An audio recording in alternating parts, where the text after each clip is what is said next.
Close your eyes for a moment. Imagine a soft autumn breeze drifting through the busy streets of Manhattan. The faint sound of car horns blends with laughter, conversations, and the hum of a city that never sleeps. The sun is shining.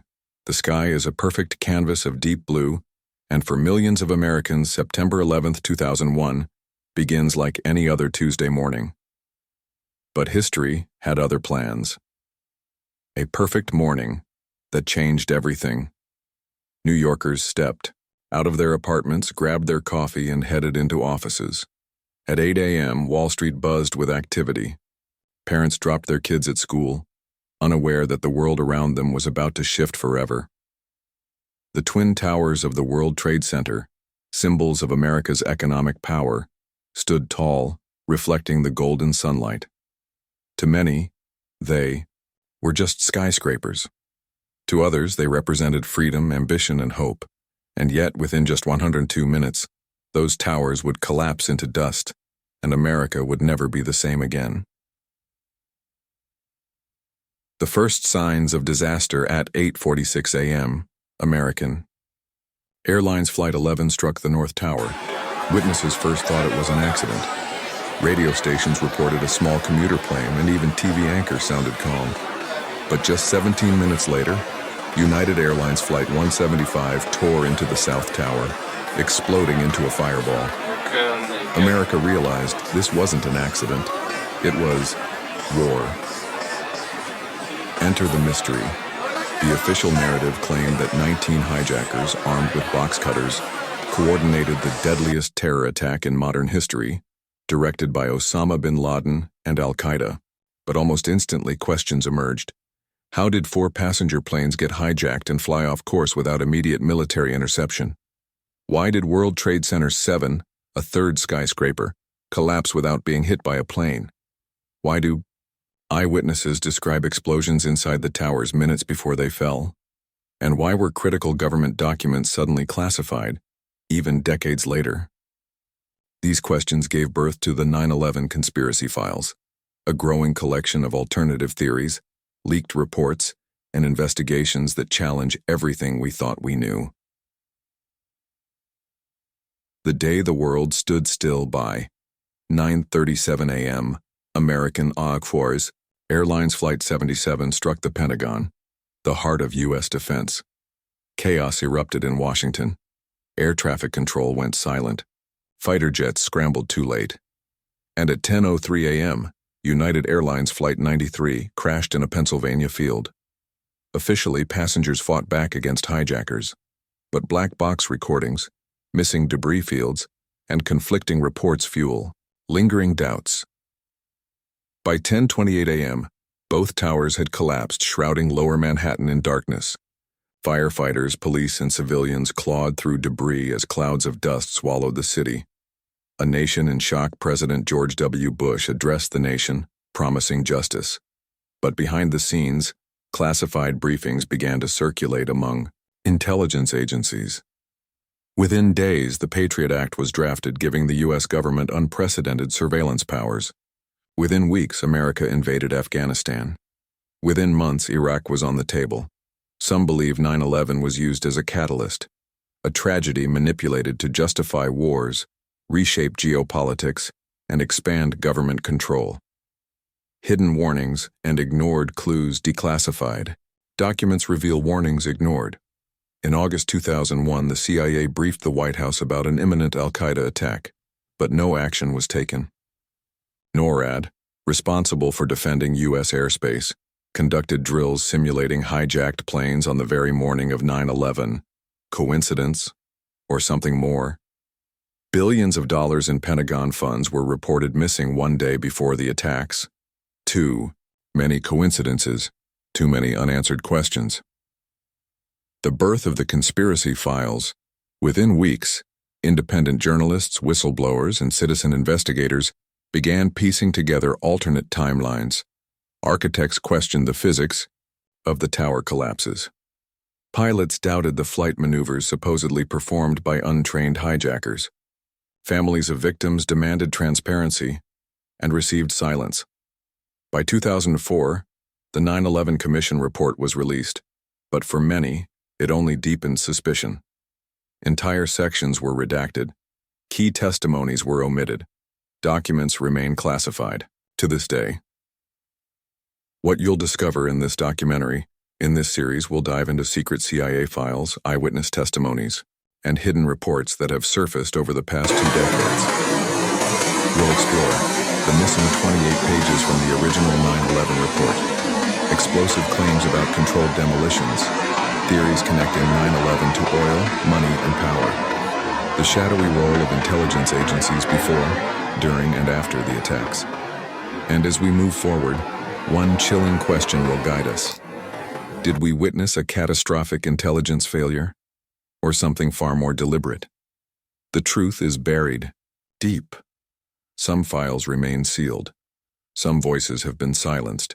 But as AI, data leaks, and whistleblowers continue to unravel the threads of 9/11, we may be closer than ever to answers that were never meant to be found. This is just the beginning.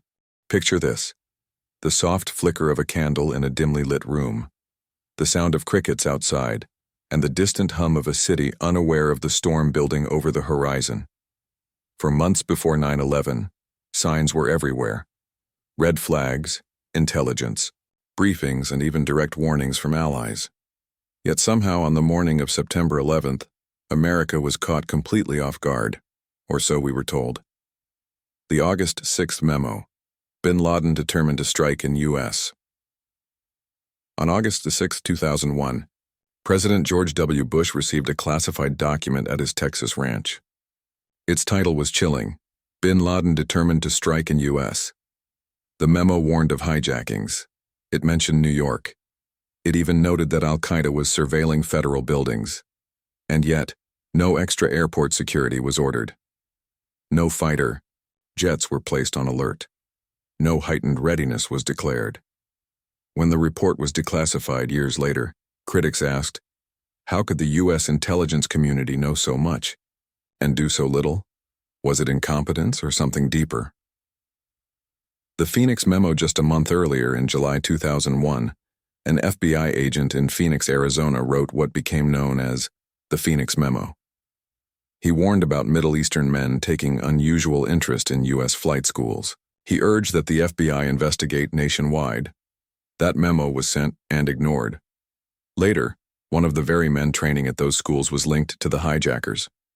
Coincidence? Or another ignored alarm? Foreign warnings. The U.S. wasn't only warned, internally. Allies were sounding alarms too. Israel shared intelligence about possible terror plots. Germany tipped off Washington about a suspicious group in Hamburg, the so-called Hamburg Cell, later tied to 9/11. Even Russia warned the U.S. of imminent attacks, and yet no decisive action was taken. How many warnings does it take before something is done? Operation Able Danger in 2000. A secret Pentagon project called Able Danger reportedly identified Mohammed Atta, the alleged lead hijacker, as a potential Al-Qaeda operative. Whistleblowers later claimed that their findings were deliberately suppressed and destroyed. When the 9/11 Commission was formed, these same whistleblowers testified, but their accounts were excluded from the final report. Why would U.S. authorities erase information that could have stopped the attacks? The morning of 9/11, war games. And confusion on September 11th itself. The U.S. military wasn't unprepared. It was busy running drills. NORAD, North American Aerospace Defense Command, was simulating hijackings that very morning. Fighter pilots were unsure if radar blips were real hijacked planes or just part of the exercise. Imagine the chaos. Real hijackings unfolding during a hijacking simulation. Precious minutes lost in confusion. Interceptions delayed until it was too late. For conspiracy researchers, this overlap is not coincidence but design. A convenient fog of war ensuring no planes would be stopped. The missing trillions. Just one day before the attacks on September 10, 2001, Secretary of Defense Donald Rumsfeld made a shocking admission. He announced that the Pentagon could not account for $2.3 trillion. Yes, trillions missing from the budget. And where did Flight 77 hit the next day?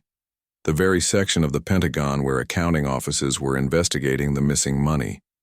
For some, it was a cruel twist of fate. For others, it was too precise to be random. An intelligence failures or a setup? The official explanation paints a picture of bureaucratic incompetence. Agencies didn't share information. Reports got buried in paperwork. The system failed.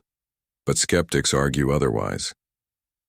The sheer number of warnings, combined with the bizarre coincidence of war games and the Pentagon's financial scandal, point to a willful blindness, or worse, deliberate negligence.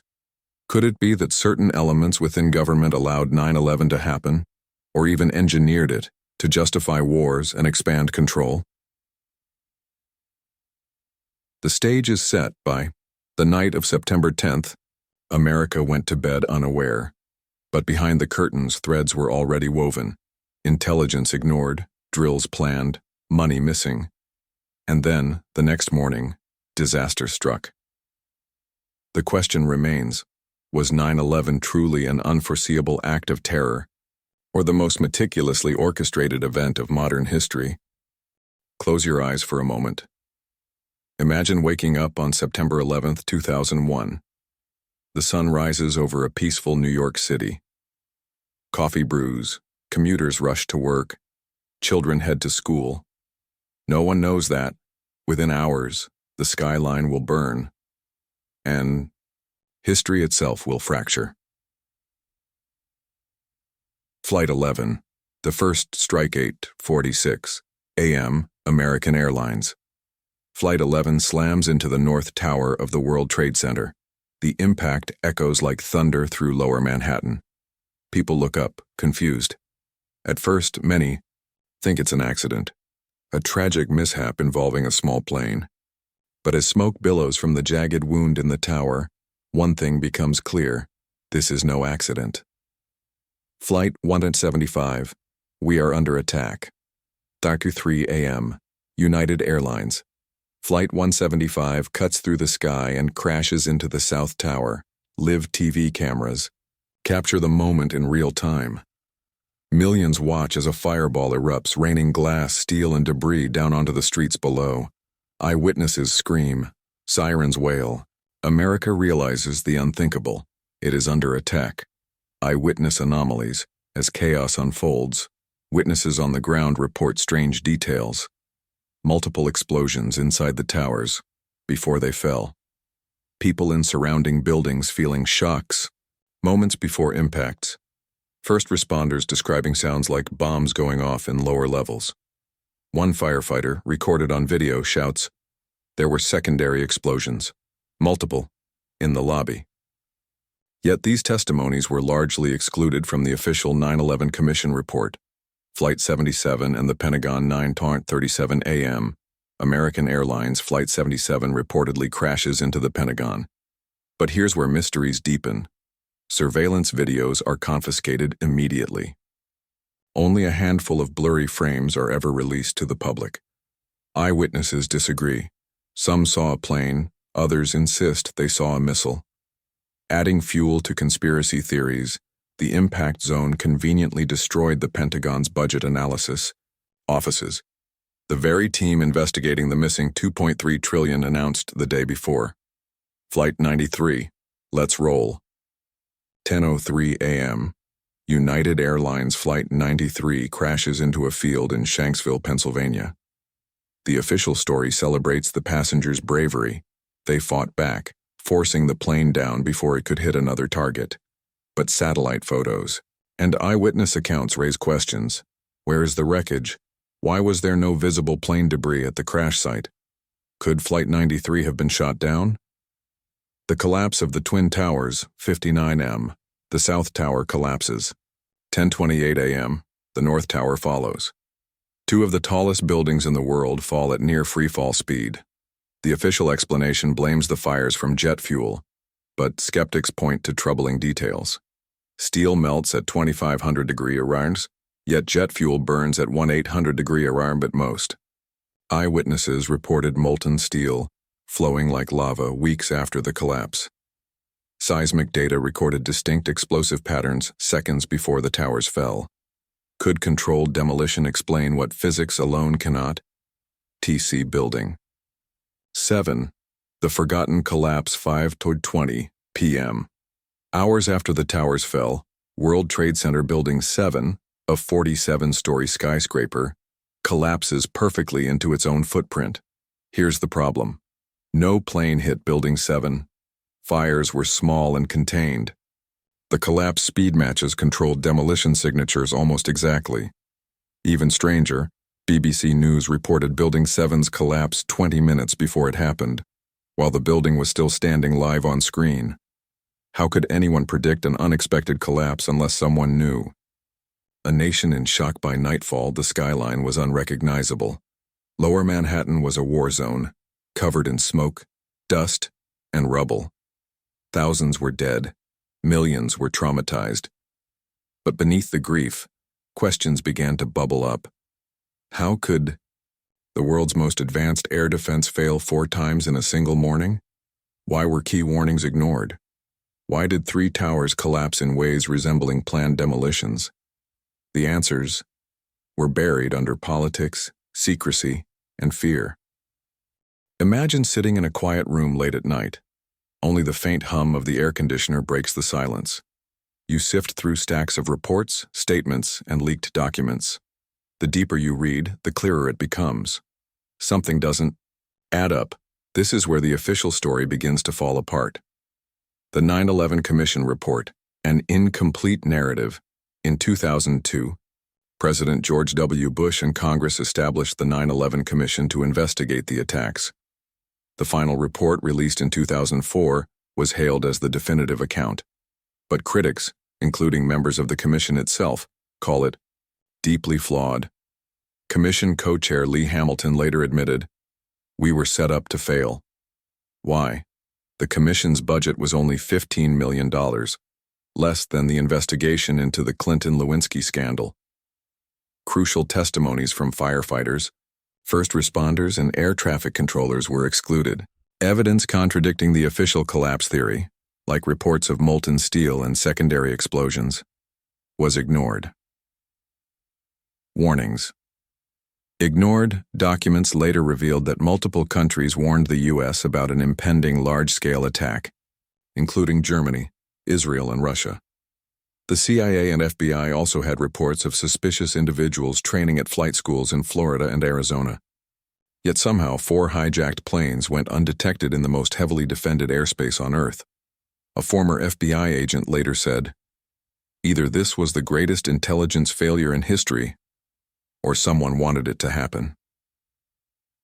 The missing black boxes. Each plane carried 2 black boxes, devices designed to survive extreme heat and impact. According to the National Transportation Safety Board, all 8 black boxes from the 4 flights should have been recovered. Yet the FBI claims none were found at Ground Zero. But here's the twist. Several first responders later confessed they did find black boxes, only to have them confiscated by federal agents and never seen again. NORAD's changing story. The North. American Aerospace Defense Command, NORAD, was responsible for intercepting hijacked aircraft. Initially, NORAD claimed it wasn't notified of the hijackings in time. But later, released logs contradicted their statements. 8:38 a.m. FAA notifies NORAD of Flight 11. 9:03 a.m. Flight 175 hits the South Tower 25 minutes later, yet no fighter jets arrive. Why did NORAD change its timeline 3 times during the investigation? Why were standard interception protocols, used over 60 times in the year 2001 alone, not followed that day? The strange case of WTC-7IF. There's a single event that fuels conspiracy theories. It's World Trade Center Building 7. The official explanation? Fires weakened steel beams causing a progressive collapse, but leaked footage and engineering studies raise red flags. The National Institute of Standards and Technology, NIST, conducted a simulation, but the collapse speed in their model was far slower than in reality.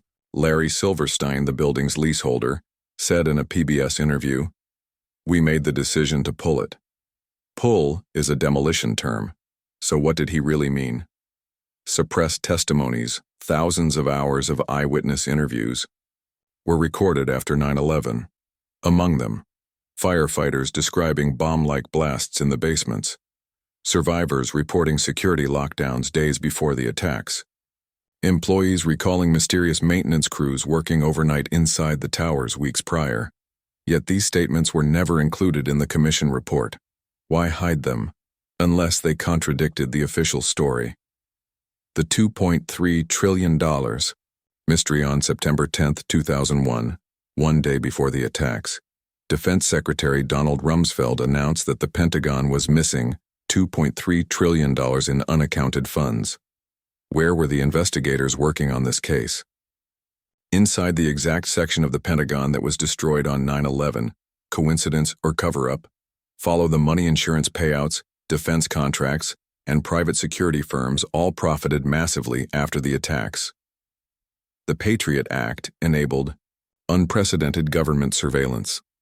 The Department of Homeland Security became a billion-dollar industry overnight.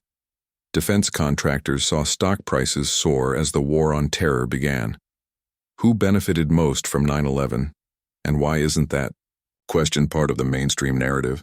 Public distrust grows. By 2006, polls revealed that over 40% of Americans believed the government was hiding something about 9/11. Documentaries like Loose Change and Zeitgeist exploded in popularity, forcing mainstream media to address the growing distrust. Even 9/11 families demanded answers, forming groups like Jersey Girls, who called the commission's findings a whitewash. Architects and engineers for 9/11 truth. Thousands of experts who reject the fire collapse theory. A story far from over. The deeper we dig, the murkier the truth becomes. Was it a catastrophic intelligence failure, or something far more orchestrated? Close your eyes for a moment. The smoke from the Twin Towers has barely settled. Thousands of families are still searching for answers. America is grieving. But behind closed doors in Washington, plans were already unfolding. The war on terror is born. On September 20, 2001, President George W. Bush addressed the nation. Our war on terror begins with Al-Qaeda, but it does not end there. It will not end until every terrorist group of global reach has been found, stopped, and defeated. With these words, the war on terror became a global campaign. But skeptics argue it was also the perfect pretext to advance long-standing geopolitical goals. Afghanistan, the first target. Just weeks after the attacks, the U.S. invaded Afghanistan on October 7, 2001. The official goal? Capture Osama bin Laden and dismantle Al-Qaeda. But there's a deeper layer. Afghanistan holds strategic pipelines for oil and natural gas. In July 2001, just 2 months before 9/11, U.S. officials met with Taliban leaders to negotiate pipeline deals. When talks failed, a military option was reportedly discussed. Within months of the invasion, U.S. oil companies secured pipeline rights across Afghan territory. Coincidence or calculation? Iraq. The war that changed everything. 2003. The focus shifted to Iraq. The Bush administration claimed Saddam Hussein possessed weapons of mass destruction, WMDs, and had ties to Al-Qaeda. But years later, no WMDs were ever found. And declassified documents revealed a chilling reality. High-ranking officials from the Project for the New American Century, PNAC, had advocated for regime change in Iraq before 9/11.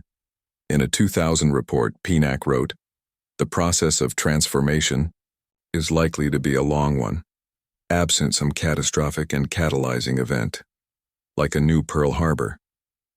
For many, 9/11 became that new Pearl Harbor, giving political cover to invade Iraq. Who benefited? Follow the money, and a disturbing picture emerges. Defense contractors like Lockheed Martin, Raytheon, and Halliburton earned billions in contracts. Oil companies gained access to some of the largest untapped reserves in the world. Private security firms like Blackwater exploded into multi-billion-dollar enterprises. Meanwhile, the Patriot Act, passed just 6 weeks after 9/11, gave the U.S. government unprecedented surveillance powers over its citizens. Was this about justice or control? The cost of endless war. Over 7,000 U.S. troops have died in Afghanistan and Iraq. Civilian deaths in Iraq are estimated at over 200,000. The wars cost American taxpayers over $8 trillion, yet Osama bin Laden wasn't captured until 2011, a full 10 years after 9/11, and not in Afghanistan but in Pakistan. Why did a mission to capture one man spiral into 2 decades of war? The rise of the surveillance state in the name of national security. The U.S. quietly built a global surveillance network. NSA programs began monitoring phone calls, emails, and even social media. Airports became fortresses of security checkpoints. Citizens accepted a trade-off: freedom for safety. But Edward Snowden's leaks in 2013 revealed the truth. Surveillance wasn't limited to suspected terrorists. Everyone was being watched. Takeda conspiracy deepens. For some researchers, 9/11 was more than just a tragedy. It was the trigger for a re-engineering of global power. They argue, Afghanistan secured U.S. influence in Central Asia. Iraq gave control over vast oil reserves. The Patriot Act eroded privacy and expanded government control. The war on terror justified permanent military presence in the Middle East. Former NATO Commander General Wesley Clark claimed he saw a classified Pentagon memo listing 7 countries targeted for regime change after 9/11. We're going to take out 7 countries in 5 years: Iraq, Syria, Lebanon, Libya, Somalia, Sudan, and Iran. Coincidence or long-term strategy disguised as retaliation? The world was never the same before 9/11. The U.S. was seen as untouchable. After 9/11, everything changed. Foreign policy became militarized. Domestic freedoms were curtailed. The Middle East descended into perpetual conflict. And yet key questions remain unanswered. Imagine standing in lower Manhattan. The sky is gray, ash swirls around, and a low rumble shakes the ground beneath your feet.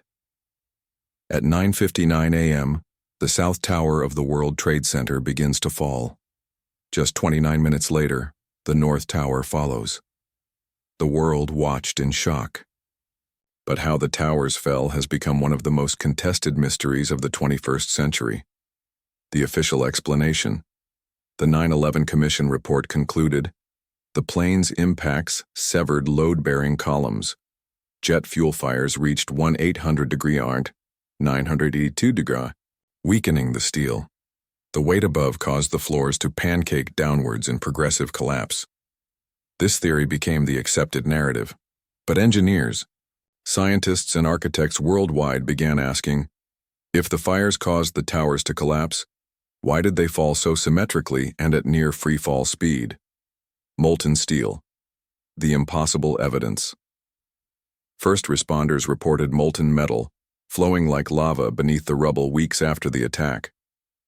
Jet fuel, however, burns at a maximum of 980 degrees Celsius, far below the 2,500 degrees Celsius needed to melt structural steel. Where did the molten steel come from? Some experts argue the presence of thermite residues, a highly explosive material used in controlled demolitions, discovered in dust samples collected around Ground Zero. Eyewitness accounts: over 118 firefighters and survivors reported explosions inside the towers before they collapsed. We heard a series of booms, like bombs going off. Cameramen caught flashes inside the towers, moments before their fall. Were these electrical surges, structural failures, or something else entirely? Building 7, the forgotten collapse. At 5:20 p.m., hours after the towers fell, World Trade Center 7, a 47-story steel skyscraper, collapsed straight down. No plane hit it. Fires burned on a few floors, yet it fell symmetrically in 6.5 seconds. The National Institute of Standards and Technology, NIST, initially said it was caused by office fires weakening beams, but in 2020, a University of Alaska Fairbanks study concluded fires alone could not have caused the collapse of WTC-7. So what brought it down? Following the money insurance executive Larry Silverstein, who had signed a $3.5 billion insurance policy on the World Trade Center just 6 weeks before 9/11, collected $4.55 billion in payouts after the attacks. Defense contractors saw record profits. Oil companies gained access to Middle Eastern reserves, and the U.S. government passed laws granting itself unprecedented powers over its citizens. For many, these financial and political gains raised disturbing questions about motive. The global ripple effect: 2 wars lasting over 20 years, over 1 million deaths globally, a $8 trillion cost to U.S. taxpayers, the rise of a permanent surveillance state. Whether orchestrated or opportunistically exploited, 9/11 reshaped the world.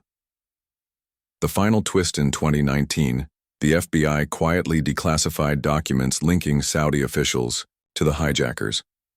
Yet the 9/11 Commission report had omitted key Saudi connections entirely.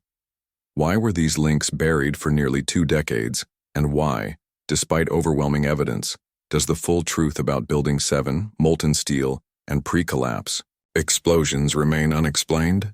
Perhaps, as one former CIA officer whispered, 9/11 wasn't just an attack. It was the beginning of a new era. Closing narration: the camera pans over the rebuilt One World Trade Center, lights piercing the night sky. 24 years later, the wounds remain. We rebuilt the towers, but have we uncovered the truth, or have we buried it deeper than the rubble? The screen fades to black. On-screen text: the 9/11 Conspiracy Files, what they don't want you to know.